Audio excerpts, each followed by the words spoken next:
Hi everyone and welcome to my channel.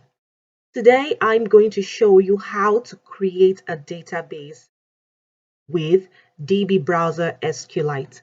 And then I'm also going to show you how to create tables that would accept data from users as well.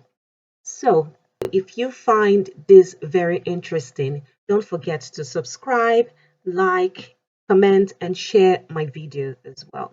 Thank you very much. So firstly, you have to ensure that you have installed your DB browser in your system. So after your installation, you can just simply open your DB browser. So here is the platform of your DB browser. Okay, I do not need to do this right now. So here is my DB browser platform, and I'm going to show you the easy steps now on how to create your database and also create tables that is going to accept data from users as well. Okay, so here I'm just going to say, just going to go to there, just say new database. So it's new, and I would like this to be on my desktop. I'm going to create a new folder for that, and then give this a name. I'm just going to call this new database, and then I would save this. Okay, so you can take that off. So in order for you to be sure that this database has been, the file has been opened to save your database information, you can just say open, and then here it is, new database. Okay, so next step is to create the tables that are going to accept users information. So I'm simply going to go to my execute SQL. Right here, I'm going to start with the keywords create. And then what am I creating? I'm trying to create a table. And this table is going to have a name. So the name of this first table is where I'm going to use that. And I'm going to say, okay, then the name of the table is going to be, let's just say, call this table table 1. So that is the name of the table. And what do I want on this table? I want a list of, I want a name, I want address, I want phone numbers. Okay, so we can just work with this few. So the first is going to be a name, and this name is going to be in a varchar, and depending on the number of characters you want this name to hold. So I'm just simply going to give a long number of 100 characters here. It can hold as much as so this voucher is going to hold as much as 100 characters in it. Secondly, I'm going to give a phone number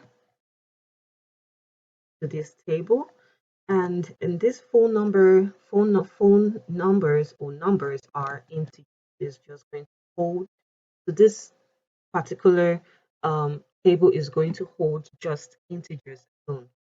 Okay, so here I'm just going to put this and then in parentheses, and I'm just going to, let's say, a maximum of 10 numbers that this table is going to hold.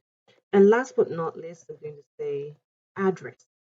And this address is going to be our voucher. And this is going to hold not more than 100 characters. And then I'm just going to close this. And now I'm going to create this table right here. I'm just going to go here and execute this command. Okay, so now you can see down here is execution finished without result. Query executed in 1 minute. All right, so that table has been created.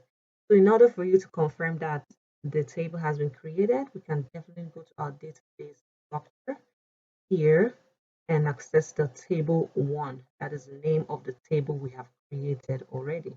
So these are the things that we have used to create a table. You can simply click down here and see what you have here.